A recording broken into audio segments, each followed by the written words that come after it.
Assalamualaikum warahmatullahi wabarakatuh. Perkenalkan, nama saya Nurliza Rangkuti. NIM 0801193420, kelas IKM 10, semester 3, Fakultas Kesehatan Masyarakat, Universitas Islam Negeri Sumatera Utara, dan dosen pengampu Dr. Usiono, MA. Di sini saya akan menjelaskan konsep dasar penanggulangan bencana.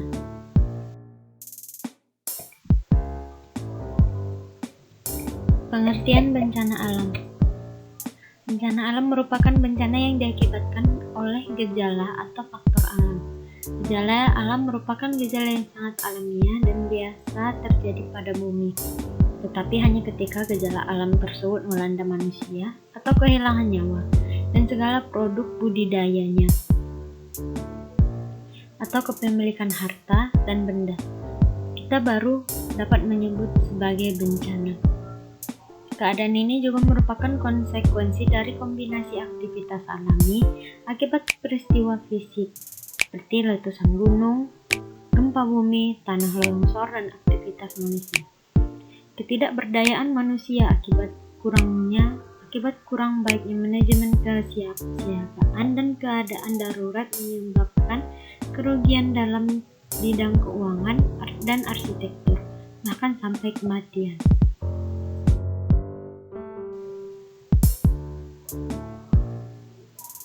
Asian Disaster Reduction Center 2003 mendefinisikan arti bencana yaitu suatu gangguan serius terhadap masyarakat yang menimbulkan kerugian secara meluas dan dirasakan baik oleh masyarakat sebagai material dan lingkungan alam, di mana dampak yang ditimbulkan melebihi kemampuan manusia guna melestarikan dengan sumber daya yang ada.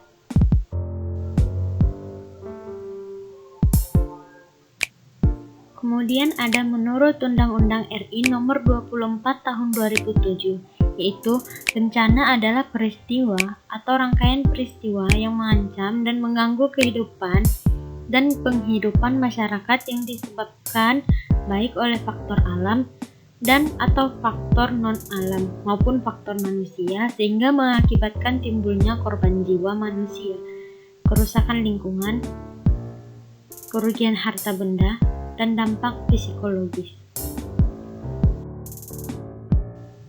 Selanjutnya ada menurut WHO 2002, definisi bencana atau disaster adalah setiap kejadian yang menyebabkan kerusakan, gangguan ekologis, hilangnya nyawa manusia, atau memburuknya derajat kesehatan atau pelayanan kesehatan dalam skala tertentu yang memerlukan respons dari luar masyarakat atau wilayah yang terkena.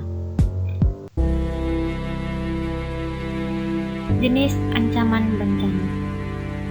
Klasifikasi bencana alam berdasarkan penyebabnya dibedakan menjadi beberapa jenis, yaitu bencana alam biologi. Bencana alam ini disebabkan oleh gaya-gaya yang berasal dari dalam bumi atau gaya endogen. Termasuk dalam bencana alam geologis adalah gempa bumi, letusan gunung Merapi, dan tsunami. Karena injeksi atau ekstraksi cairan dari atau ke dalam bumi, contohnya pada beberapa pembangkit tenaga listrik panas di Rocky Mountain Arsenal. Terakhir, gempa bumi juga dapat terjadi dari bahan peledak. Hal ini dapat membuat para ilmuwan memonitor tes rahasia senjata nuklir yang dilakukan pemerintah. Gempa bumi yang disebabkan oleh manusia seperti ini dinamakan juga seismisitas terinduksi.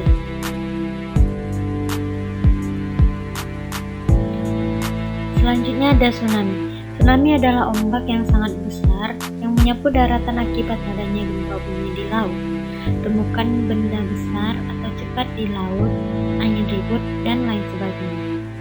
Tsunami yang sangat berbahaya karena bisa menyapu bersih pemukiman warga dan menyeret segala isinya ke laut lepas yang dalam. Tsunami yang besar bisa membunuh banyak manusia dan makhluk hidup yang terkena dampak tsunami.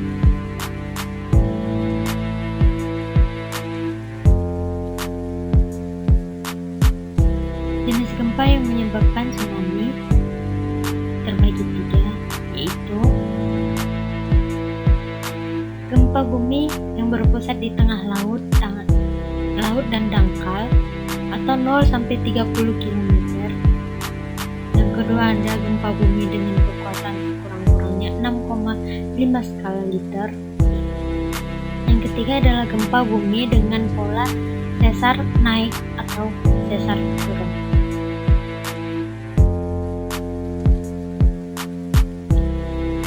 Gunung meletus. Gunung meletus adalah gunung yang memuntahkan materi-materi dalam bumi seperti debu, awan panas, asap, kerikil, batu-batuan, lahar panas, lahar dingin, magma, dan lain sebagainya. Gunung meletus biasanya bisa diprediksi waktunya sehingga korban jiwa dan harta benda bisa diminimalisir.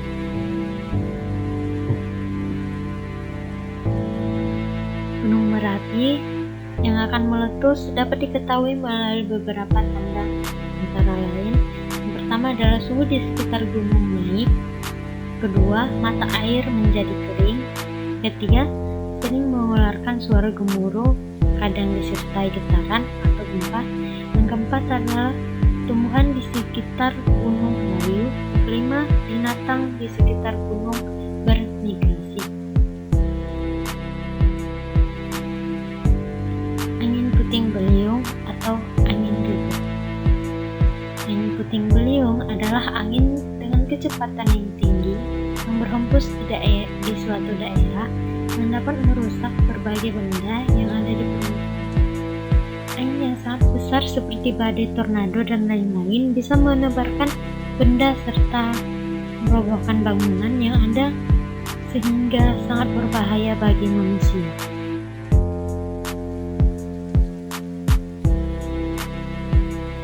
Tanah longsor.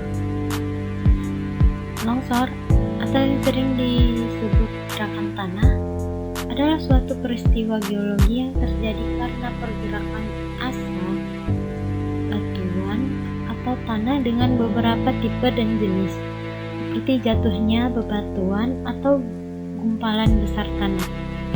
Secara umum, kejadian longsor disebabkan oleh dua faktor, yaitu faktor pendorong dan faktor pemicu. Tanah longsor adalah tanah yang turun atau jatuh dari tempat yang tinggi ke tempat yang rendah.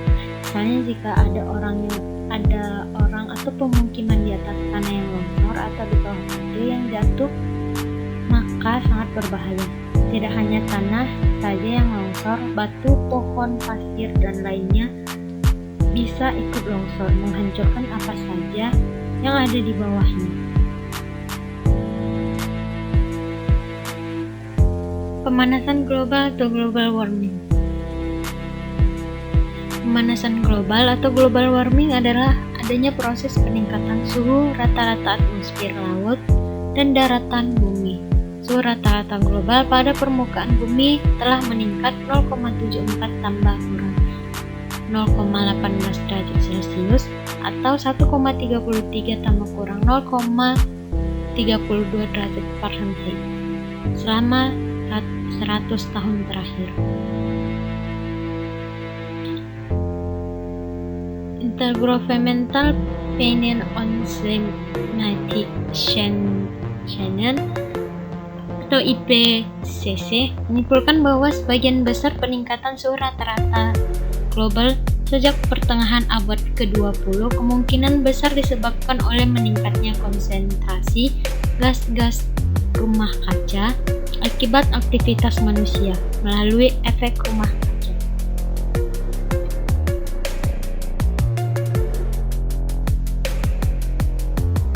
Kekeringan. Kekeringan adalah kesengajaan antara air yang tersedia dengan air yang diperlukan. Sedangkan kondisi kekeringan diartikan sebagai keadaan jumlah curah hujan sedikit.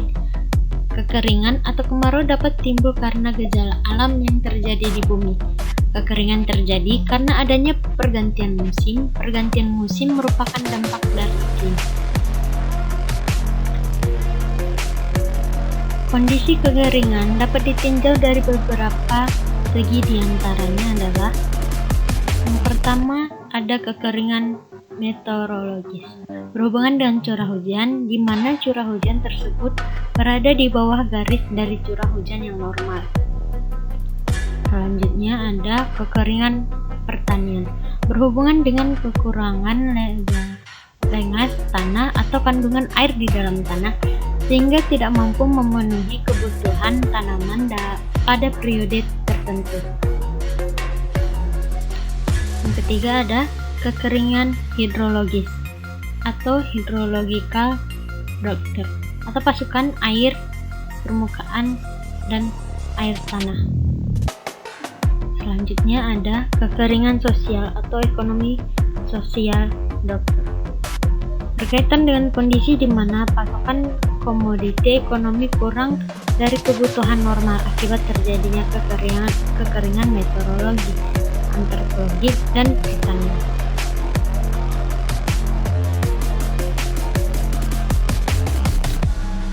Selanjutnya ada siklus penanggulangan.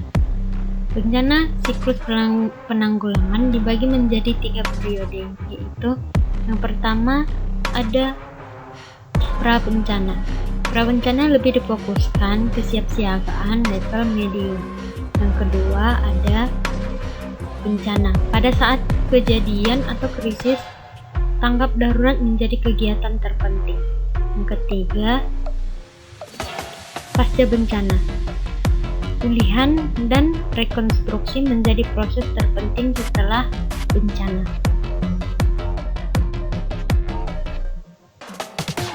Kegiatan-kegiatan manajemen bencana.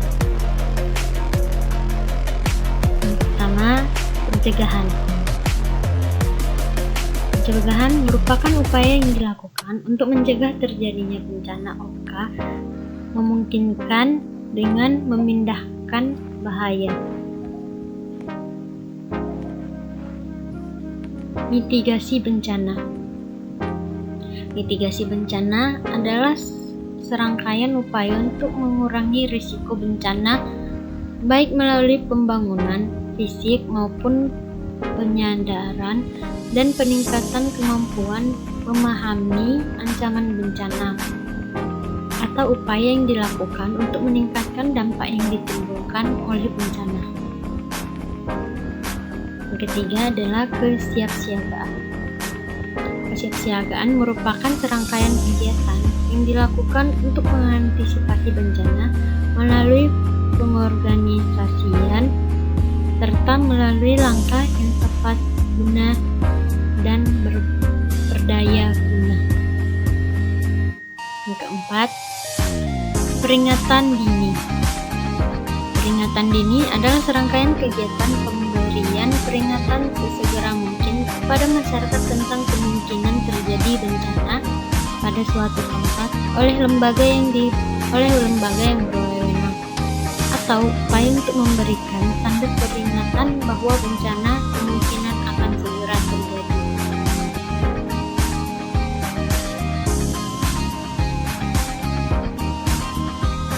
Selanjutnya ada tanggap darurat atau respons. Tanggapan darurat adalah upaya yang dilakukan sesegera pada saat kejadian bencana untuk menanggulangi dampak yang ditimbulkan, terutama berupa penyelamatan korban dan harta benda, evakuasi dan pengungsian. Bantuan darurat. Bantuan darurat merupakan upaya untuk memberikan bantuan berkaitan dengan pemenuhan kebutuhan dasar berupa pasang sandang, tempat tinggal sementara, kesehatan, sanitasi, dan air bersih. Pemulihan. Proses pemulihan darurat kondisi masyarakat yang terkena bencana dengan memfungsikan kembali prasarana dan sarana pada keadaan semula. B. Upaya yang dilakukan adalah memperbaiki prasarana dan pelayanan dasar seperti jalan, listrik, air bersih, pasar, puskesmas, dan lain-lain. Rehabilitasi adalah langkah upaya yang diambil setelah kejadian bencana untuk membantu masyarakat memperbaiki rumahnya, fasilitas umum, dan fasilitas sosial penting yang menghimpunkan kembali roda perekonomian. Selanjutnya ada rekonstruksi. Rekonstruksi merupakan program langkah menengah dan jangka panjang guna perbaikan fisik, sosial, dan ekonomi untuk mengembalikan kehidupan masyarakat pada kondisi yang sama atau lebih baik dari sebelumnya.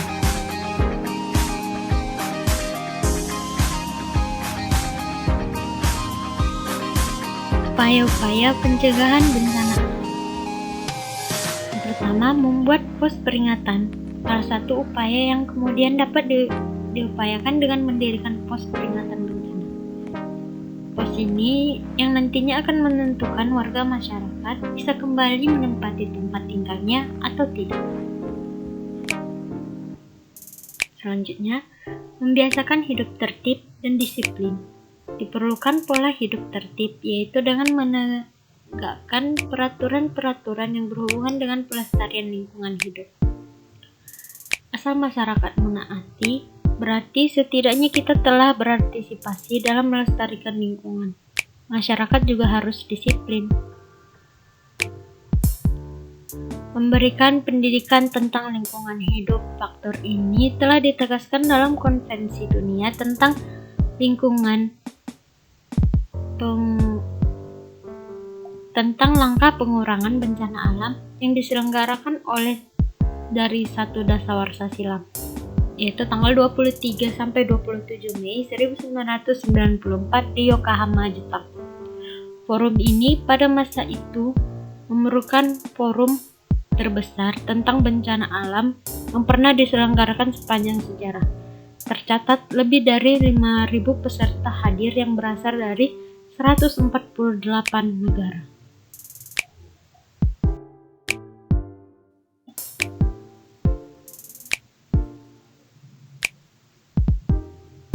Pergeseran paradigma penanggulangan. Bencana berkaitan dengan pergeseran paradigma terdapat 4 hal fundamental yang berubah atas paradigma awal dalam penanggulangan bencana, yaitu yang pertama, dari tanggap darurat menjadi kesiapsiagaan.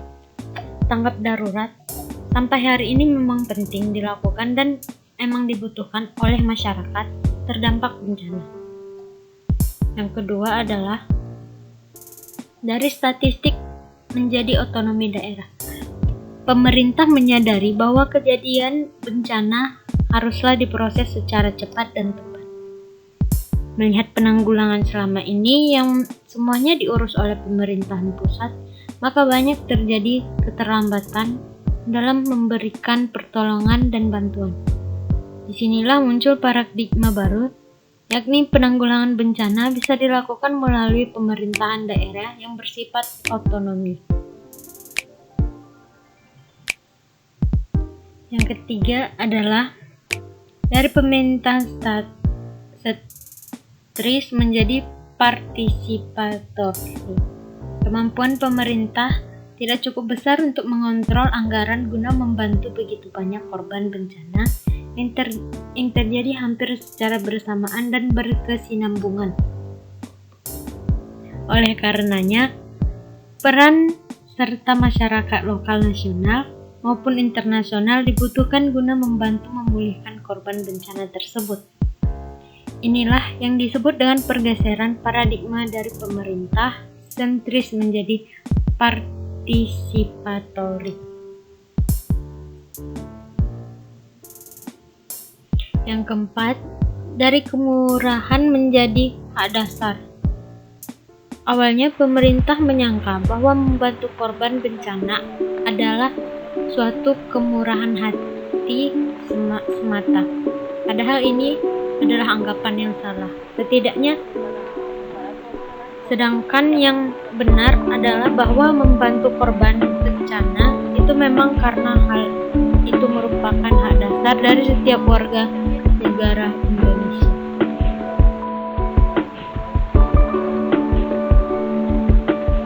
Baiklah, demikian penjelasan saya singkat ini mengenai konsep dasar penanggulangan bencana. Semoga bermanfaat bagi kita semua.